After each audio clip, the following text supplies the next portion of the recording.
ating balitaan, iniihayag ng lokal at international investment houses na inaasahan ng merkado ang pag-angat ng ekonomiya ng Pilipinas. Para sa detalye, balitaan mo kami Julius Di Samburo.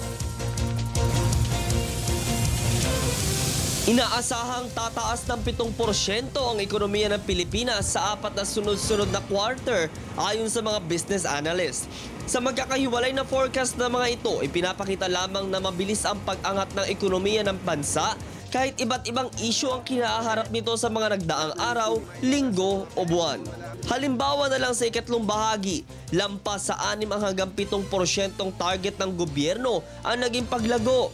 Matatanda ang sa unang bahagi ng taon, lumago ang ating ekonomiya ng halos 7.7% at sa ikalawang bahagi naman ay nasa 7.5%. Pangunahin naging dahilan ng paglagong ito ang siyang gross domestic product. Mas bumubuti din ang makikipagkalakalan natin sa ibang bansa at hindi lamang tayo ang nag-aangkat ng mga produkto kundi tayo din ang siyang nagluluwas nito. Napakalaking kontribusyon din naman ang ibinibigay ng tulong ng overseas Filipino workers mula sa kanilang ipinapadalang remittances na siyang halos bumubuo sa 70% ng GDP ng Pilipinas.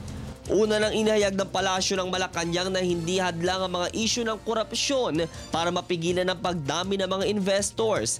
Ayon kay Deputy Presidential Spokesperson Abigail Balte na marami pa namang good news ang siyang pwedeng tingnan at ikonsidera para patuloy na mamuhunan sa bansa.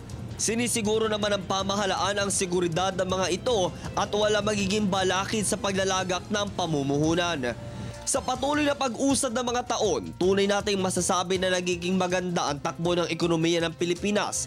Ito ay dahil sa magandang pamamalakad ng Aquino Administration at ang patuloy nating pagtahak sa tuwid na daan. Para sa Telebisyon ng Bayan, ako si Julius Di Samburo.